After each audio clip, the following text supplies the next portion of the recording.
Les difficultés, à quoi servent-elles? Peut-on y échapper? Pourquoi ça tombe toujours sur nous et au moment où on n'a vraiment pas besoin de ça? Concernant la bienveillance, parce que c'est vraiment, enfin, ça me semble essentiel. On se passe peu de choses et on est extrêmement dur avec nous-mêmes. Et quand on est justement à la sortie de cette période de déni, on va alors à ce moment-là tomber, comme Nathalie l'a très bien dit, on va tomber dans une phase de jugement.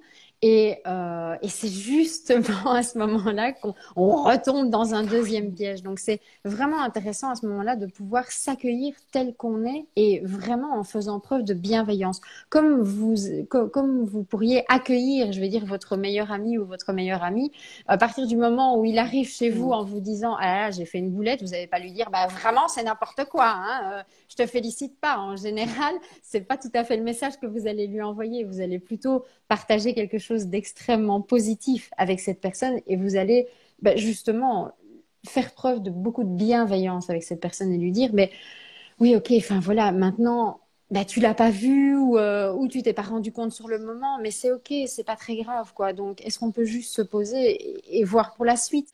Tout comme vous pourriez faire preuve d'énormément de bienveillance avec vos amis, ben, faites également preuve de bienveillance vis-à-vis de vous-même. Ça, c'est vraiment très, très important. On va parler des difficultés réelles et des difficultés projetées.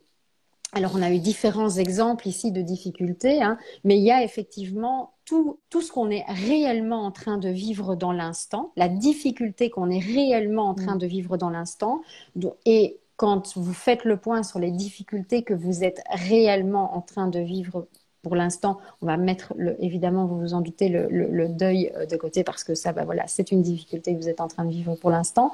Mais quand vous vous interrogez sur quelles sont les difficultés que je suis réellement en train de vivre là, maintenant, vous vous rendez compte qu'au final, il n'y a pas grand-chose. Par contre, ça ne veut pas dire que vous Mm. n'entretenez pas des pensées à propos de certaines difficultés, soit passées, soit projetées, des difficultés futures, des difficultés que vous anticipez.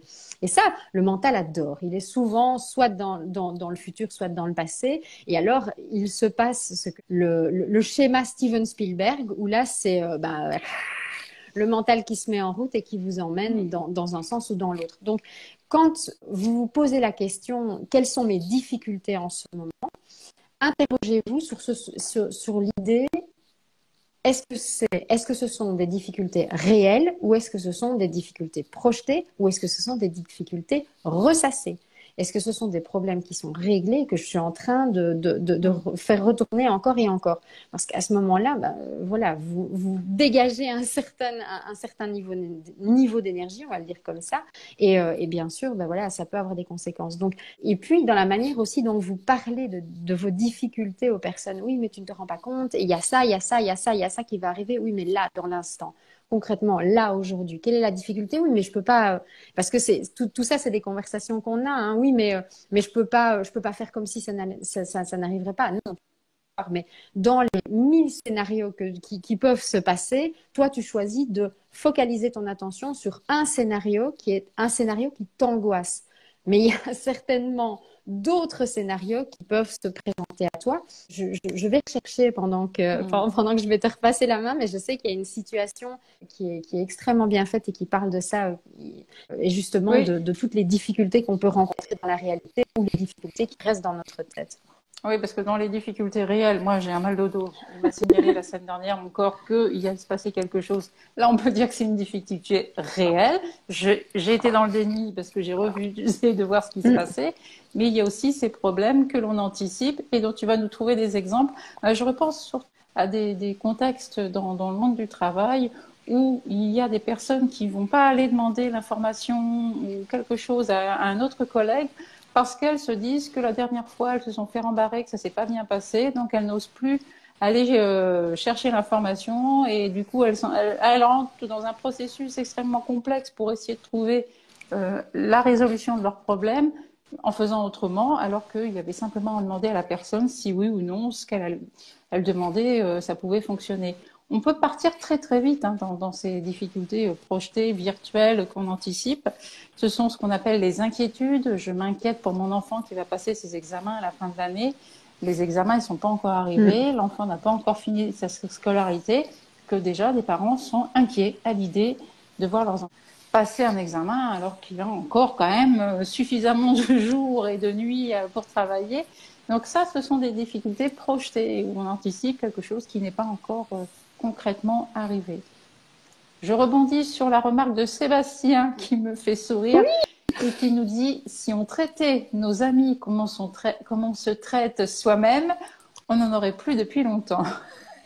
Alors oui, bienveillance envers soi permet effectivement d'avoir de la bienveillance aussi envers les autres. Et effectivement, on fait plus attention aux autres et peut-être pas pour les bonnes raisons d'ailleurs, mais on y reviendra un peu plus tard.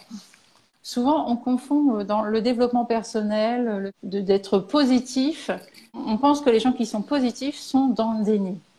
Et ça, c'est quelque chose que j'entends assez régulièrement. Quand on dit qu'on voit le côté toujours à moitié plein de la vie, on regarde en disant oui, mais les problèmes, tu vas pas les résoudre comme ça. Donc, ce n'est pas parce qu'on va regarder les choses positives dans l'existence qu'on est dans le déni, justement. Je m'attelle à regarder le verre à moitié plein parce que j'ai une tendance à plutôt regarder trop souvent le verre à moitié vide. Et il faut que je m'entraîne tous les jours à regarder ce qui marche bien pour pouvoir régler les difficultés en cours. Je suis pas dans le déni quand je suis dans le positif. C'est juste que je me mets dans une énergie qui va me propulser, qui va me donner l'élan nécessaire à régler le problème en cours. Alors, Karine qui nous dit « Je suis championne pour les difficultés projetées, mais je me soigne. Imaginer des scénarios catastrophes. » Oui, c'est pour ça qu'il y a des très bons... il y a des films que je ne vais jamais voir parce que je trouve que c'est absolument hallucinant d'imaginer des scénarios aussi dramatiques. Et effectivement, c'est une imagination que l'on peut utiliser pour écrire des romans, des histoires, des films. Pourquoi pas, mais c'est aussi une torture qu'on s'inflige quotidiennement quand on se projette sans arrêt dans des choses catastrophiques. Ça va mal se passer. Si je vais lui demander, il va m'envoyer balader, etc., etc. Ça, on n'est pas dans des difficultés réelles. C'est qu'on imagine que, en allant poser la question à cette personne, elle va nous dire non, et tout de suite, donc on se met dans un scénario négatif, et on se retrouve encore à patauger avec nos problèmes. Tu disais accepter et vraiment revenir sur quelque chose d'important, c'est que on ne peut pas changer les choses qu'on refuse de voir. Donc, si on est dans la non-acceptation de ce qui est, on n'a aucun pouvoir pour changer ce qui est en train de se passer. Donc, sortir du déni et s'ouvrir simplement à être en contact avec ce qui est vécu et réellement vécu, c'est comme Nathalie l'a dit tout au début, c'est pouvoir reprendre le pouvoir sur ses propres difficultés. Et deux, c'est être en contact aussi simplement avec le réel et avec ce qu'on est réellement en train de vivre.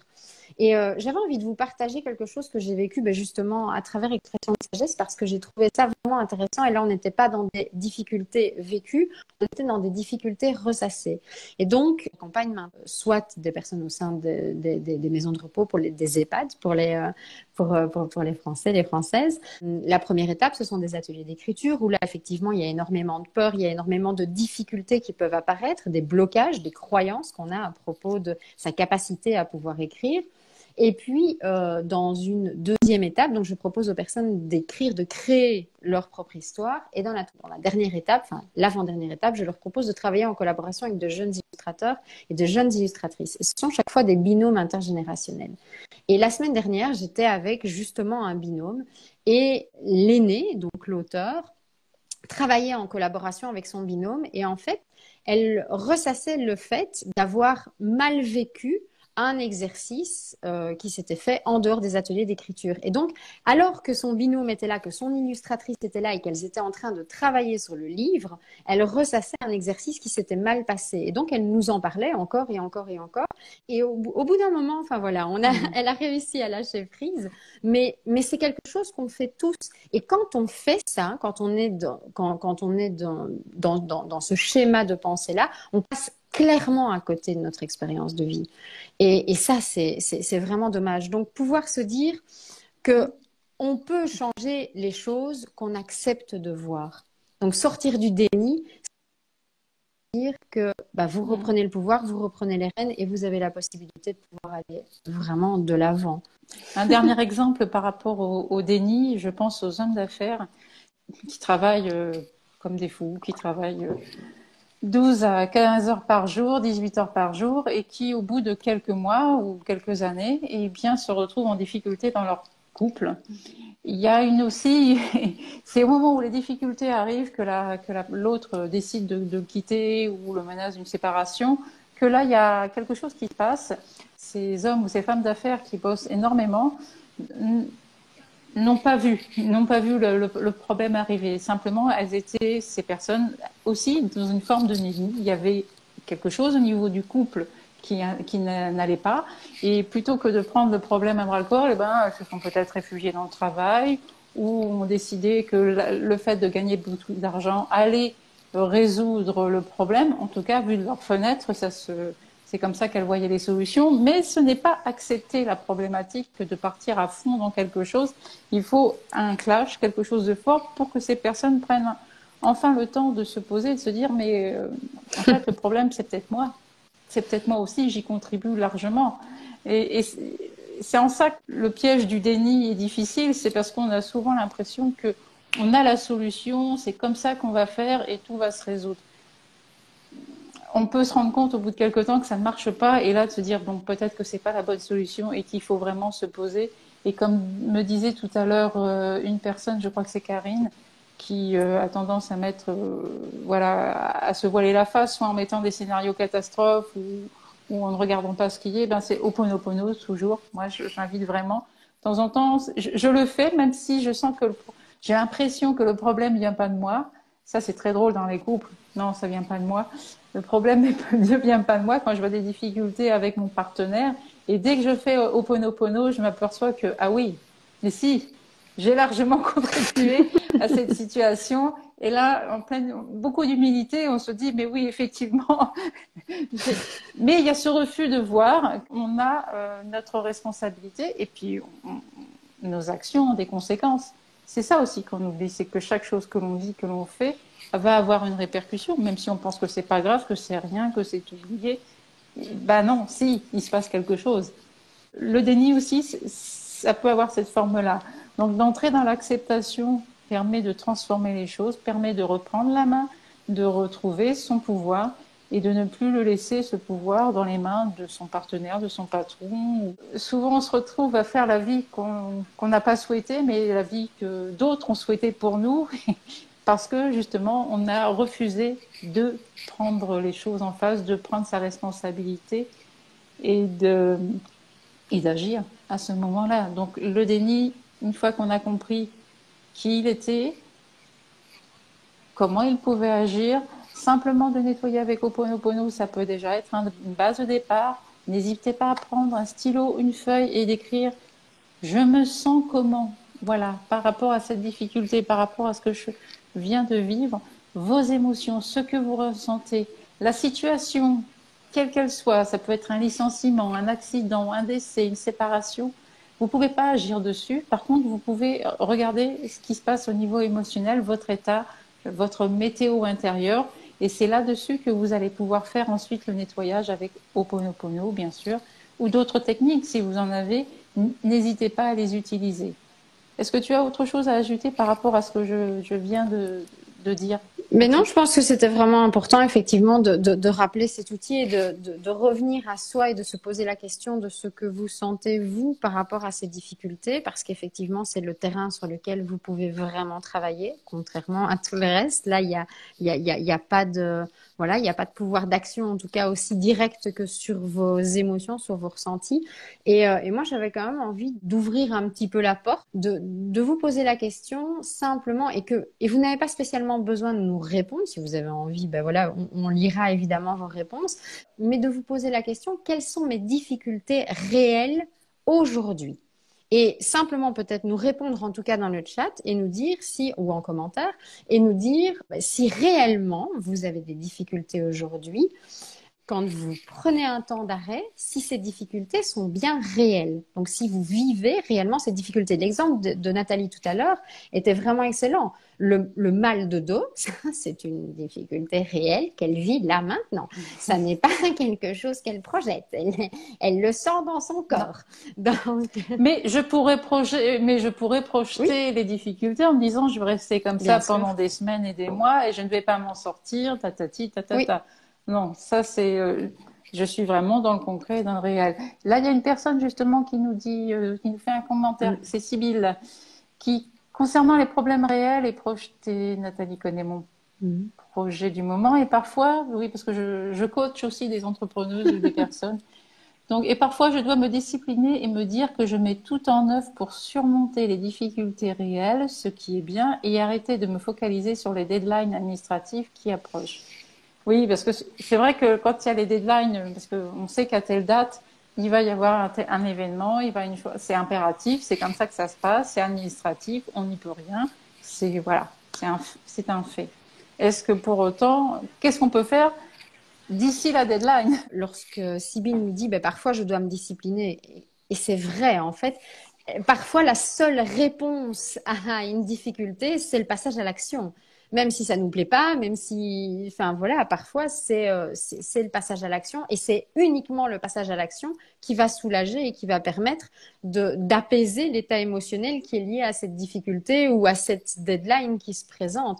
Parce que on peut effectivement tourner les choses dans sa tête pendant 10 ans, mais si on passe pas à l'action, concrètement, il y a rien qui va changer. Et la difficulté, et là on en parlait tout à l'heure, mais là, dans des contraintes administratives, ça peut s'amplifier et ça peut prendre vraiment beaucoup d'ampleur. Donc oui, le passage à l'action, et j'ai envie de dire en le combinant avec une certaine hygiène émotionnelle et en prenant soin aussi de ses émotions. Et pour ça, Ho'oponopono est un outil extraordinaire parce que on combine l'action avec justement cet outil qui est, je vais pas dire magique, mais enfin même si je le pense, mais avec cet outil fabuleux et on prend aussi soin de l'émotionnel. Ce qu'on peut faire aussi quand le passage à l'action est difficile, bien que on en parlera vraiment longuement dans le 3e live du passage à l'action. Le passage à l'action, il peut être soutenu par toute une série de choses. Il peut être soutenu par des intentions qu'on pose par rapport à ça. Il peut être soutenu par notre état d'esprit. Donc, on peut aussi se dire que c'est un passage à l'action qui va se faire de manière fluide, de manière simple, de manière légère, de manière facile pour nous. Parce que là aussi, dans ce qu'on projette, oui, mais c'est de l'administratif, ça va être compliqué, ça va être pénible, ça va être... Honnêtement, je tombe moi-même encore parfois dans ces pièges en se disant, mais ça va vraiment être quelque chose de compliqué, de pénible et ça va durer 10 ans. Et en fait, quand on est dans l'action, on se rend compte que non, pas du tout. Ça ne dure pas 10 ans. C'est beaucoup plus simple que ce qu'on ne croit. Mais là, on est clairement dans la difficulté projetée. Donc, la difficulté réelle, ça va peut-être être le passage à l'action, le fait de se mettre à l'action. Mais dans la difficulté projetée, c'est tout l'émotionnel dont on entoure l'action. L'action, ça va être quelque chose de dur, ça va être quelque chose de pénible, ça va être quelque chose Et alors, là, on s'étouffe soi-même avec toute la charge émotionnelle qui entoure l'action. Donc, c'est pour ça que c'est intéressant de pouvoir passer à l'action en prenant soin de tout l'aspect émotionnel qui entoure l'action et en se soutenant soi-même, comme on pourrait soutenir d'ailleurs un ami, on en parlait tout à l'heure. Oui, parce que j'aimerais clarifier une chose par rapport à la pratique du Ho'oponopono qui consiste à nettoyer en soi sur les émotions, les charges émotionnelles que l'on a en récitant « désolé, pardon, merci, je t'aime » en silence. Et ensuite, ce qui se passe avec cette pratique, c'est qu'on va avoir des solutions, on va avoir des opportunités, il y a des choses qui vont s'ouvrir. Et là, il faut les prendre. On va pas les regarder passer et puis se dire ah bah oui, non, il faut y aller. Effectivement, le passage à l'acte, il est impératif. Accueillir ce qui est, sortir de déni pour accepter la situation telle qu'elle est. J'ai une deadline, j'ai un phénomène sur lequel que je ne peux pas contrôler. Ok, je nettoie mes peurs par rapport à cette deadline, tout le niveau émotionnel, tout ce qui charge, tout ce qui arrive à ce niveau-là. Mais ensuite, toutes les bonnes opportunités, les solutions, tous les trucs inspirants qui m'arrivent, eh ben, je les prends et j'y vais. Et je m'y mets, même si ça paraît absolument improbable. Hein. Des fois, moi, j'ai des inspirations qui m'arrivent ou des solutions, des gens qui... Bon, ben, j'y vais, même si le chemin me paraît un peu détourné et compliqué, mais je le fais. Parce que ce qui nous empêche aussi, ce qui nous met dans la panique, c'est parce qu'on se met aussi, on a défini nos étapes. On se dit, bah voilà, j'ai tel objectif et pour l'atteindre, il n'y a que cette solution-là, il n'y a que cette façon-là de faire. Et du coup, la difficulté, pour la résoudre, bah, c'est la même chose. On se dit que j'ai telle difficulté, depuis que je suis tout petit, on m'a appris à résoudre cette difficulté de cette façon et il n'y en a pas d'autre solution. Faux. Il y a des milliards d'autres possibilités, sauf qu'on n'en a pas forcément conscience à ce niveau-là. Donc, le nettoyage intérieur avec Ho'oponopono sur les problèmes que l'on vit, pour sortir du déni, accueillir ce qui est, et effectivement avoir la possibilité de passer à l'action. Et Sybille nous ajoute, en effet, savoir que je fais un max me motive à rester positive et ne pas me laisser paralyser par l'éventualité d'un échec. Et en même temps, moi j'ai envie de dire à Sybille, un échec, c'est pas un échec. C'est que ce chemin-là était peut-être pas la solution la meilleure pour toi. C'est un apprentissage. Le nombre de projets que j'ai menés, que je n'ai pas pu, qui ont raté, je les ai jamais comptés, mais ce serait intéressant finalement parce que à chaque fois, ces projets-là qui n'ont pas abouti m'ont permis d'en faire d'autres, encore plus grands, encore plus intéressants et encore plus pertinents. C'est ça qu'il faut comprendre. Ce n'est pas parce que cette deadline-là va aboutir à un résultat auquel tu n'attends pas que c'est un vrai échec. L'échec, ce serait de rester sur cette deadline et puis te dire, bah, c'est foutu. Non, ça n'a pas marché comme ça, mais peut-être que ça va m'ouvrir d'autres portes, d'autres façons de faire, d'autres projets encore mieux, encore plus beaux. C'est ça aussi. J'ai envie de rebondir sur ce que tu viens de dire sur deux points. Et le premier, c'est, bah voilà, tu parles de la notion d'échec. C'est pas parce que bah, moi, je le vois comme un échec que c'est réellement un échec. Et j'avais vraiment envie de vous inviter à ouvrir, vraiment à vous ouvrir à cette idée que est-ce que c'est une difficulté, parce que ce soir on parlait de difficulté, mais est-ce que c'est une difficulté parce que c'est réellement une difficulté ou est-ce que c'est une difficulté parce que vous attendiez autre chose et que vous Merci, Cathy. et que vous pensez que et que vous pensez que ce qui vous arrive est une difficulté. Et j'aime beaucoup. Vous avez certainement déjà vu une fois cette image. C'est bah, certaines personnes vont voir la pierre au milieu du chemin vraiment comme un obstacle, et d'autres personnes vont utiliser cette pierre, vont monter dessus, et ça va leur permettre de gravir un échelon, de passer à l'étage au-dessus. Donc, est-ce que c'est réellement une difficulté que vous êtes en train de vivre, ou en fait, est-ce que c'est quelque chose dont vous avez besoin, qui va vous permettre de pouvoir avancer sur un chemin qui est pleinement juste pour vous. Et ça, c'est quelque chose qu'on a vraiment tendance à oublier. Donc ça, c'était la première chose que j'avais envie de partager avec vous. Et quand tu en as parlé, ça a vraiment fait très, très, très, très fort écho, parce que quand je regarde mon parcours, et j'imagine que ça doit être la même chose pour toi, quand je regarde mon parcours, des choses que je considérais à l'époque comme des vraies tuiles et comme des grosses difficultés étaient parfois, enfin voilà, et même souvent des cadeaux absolument extraordinaires, parce que suite à cette difficulté, j'ai appris beaucoup de choses et j'ai rectifié le tir. Mais bon, là, on va voir évidemment ce qui se cache derrière les difficultés. On en parlera dans les autres lives. Est-ce que c'est une difficulté parce que réellement c'est une difficulté, ou est-ce que c'est une difficulté parce que j'attendais autre chose et que puisque je ne reçois pas exactement ce que j'attendais, je considère ça comme une difficulté. Donc ça, c'est vraiment c'est un point important. Et le deuxième point, si vous vous posez cette question, est-ce que c'est réellement une difficulté ou pas, Revenez à vous et Ho'oponopono permet aussi ça. Et Nathalie parlait des opportunités, des idées qui vont vous arriver. Ho'oponopono, ça permet aussi de pouvoir clarifier votre... comment est-ce que je vais dire ça? Je vais utiliser le mot canal, mais c'est un peu ça, quoi. C'est clarifier le tube, quoi. En tout cas, c'est vous rappeler que vous avez toutes les réponses en vous et en pratiquant des outils comme Ho'oponopono, vous avez accès à ces réponses et vous avez accès à ces informations et vous avez accès à votre propre sagesse intérieure et vous avez accès à votre propre richesse. Donc, de toute façon, quand vous êtes confronté à une difficulté, le fait de revenir à vous et de lancer Ho'oponopono va ouvrir quelque chose. Après, on ne sait pas ce qui va être ouvert, mais en tout cas, il y a quelque chose qui va se mettre en place. Et je vois Sybille qui donc rebondit et qui nous dit d'accord sur le mot échec, disons rebond ou bifurcation. C'est exactement ça. Moi, je le considère l'échec comme une étape, des étapes. Ça a été des étapes.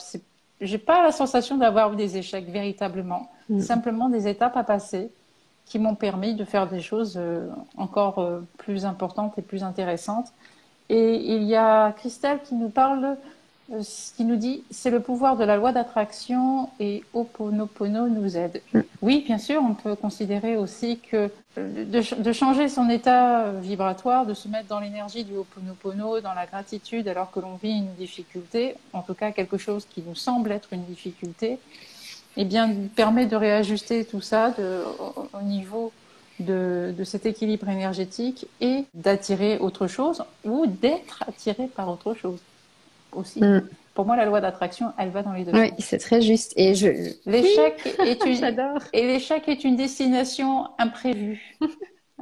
Oui, c'est ça. Il y a Nathalie qui nous dit pour moi, Ho'oponopono, c'est la magie qui opère dans votre quotidien. Cela apporte tellement de paix. Et j'aurais envie de dire, c'est Ho'oponopono permet à votre propre magie de rayonner et de se mettre en place parce qu'en fait, cette magie, elle est à l'intérieur de vous et Ho'oponopono, d'une certaine manière, vous donne accès à vos propres pouvoirs magiques, je le dirais comme ça. Et cette idée-là, moi, je la trouve extrêmement riche de pouvoir se rappeler que tout ce pouvoir, il est en vous. Et à certains moments, il rayonne et c'est extrêmement fluide. Et à d'autres, bah voilà, il est beaucoup plus compressé et peut-être caché sous toute une série de couches. Mais ce pouvoir et toute cette magie, tout ça est constamment à l'intérieur de vous. Donc, est toujours prêt à être activé aussi. On parle de magie, de miracle. Je pense que c'est la magie et les miracles apparaissent quand on ouvre enfin son cœur et non sa tête. Quand c'est la tête qui contrôle tout, et alors là, effectivement, les scénarios catastrophes défilent sans arrêt, tandis quand c'est le cœur qui s'ouvre, on se rend compte que finalement, la machine de l'univers fonctionne très bien. Et c'est à nous d'apprendre à jouer avec. Et pour ça, ça commence par mieux se connaître, par se détacher de ce mental qui veut absolument tout contrôler et de se réaligner de l'intérieur, évidemment, par la méditation, avec Ho'oponopono, utilisez tout ce que vous voulez, mais l'intérêt d'être dans cet alignement, de retrouver cette intégrité, justement, va vous ouvrir à d'autres visions de la vie. Il n'y a pas les bons et les gentils, les méchants, pardon, les bons et les gentils. Il n'y a pas les bons et les méchants les bons et les méchants sur cette planète. Ce n'est pas blanc ou noir, c'est gris et il faut apprendre à vivre avec ce gris, à jouer avec tout ça. Je parle de jouer parce que c'est vraiment comme ça que je l'intègre aujourd'hui. Un mot avant de terminer, de clôturer ce premier live sur les difficultés. Mais je pense qu'on a déjà un petit peu amorcé le live suivant. Moi, j'aurais peut-être juste envie de terminer avec ce mot que j'utilisais tout à l'heure, qui est le mot bienveillance. Un peu importe où vous en êtes par rapport à vos difficultés, que vous soyez dans le déni, que ce soit des difficultés, si vous êtes dans le déni, vous allez me dire, oh, je ne le vois pas spécialement, mais peu importe où vous en êtes aujourd'hui par rapport à vos difficultés, faites vraiment preuve de bienveillance avec vous-même parce que justement, comme Nathalie l'a très bien dit, quand le cœur est ouvert, il y a des miracles qui se créent et faire preuve de bienveillance vis-à-vis de vous-même, forcément, ça ouvre très très grand votre cœur. Donc voilà, moi j'aurais envie juste de terminer avec ce mot-là, bienveillance. L'accueil pourra débuter dans cette bienveillance. Exactement. Merci Cathy, merci à tous de nous avoir écoutés. En tout cas, moi j'ai été ravie de faire ce live ce soir avec Cathy. On va continuer encore au moins deux fois, deux fois, toujours dans cette sur les difficultés. À quoi servent-elles? Parce que finalement, il y a peut-être un but derrière tout ça. On en saura plus la fois prochaine. Bonne soirée à vous. Au revoir.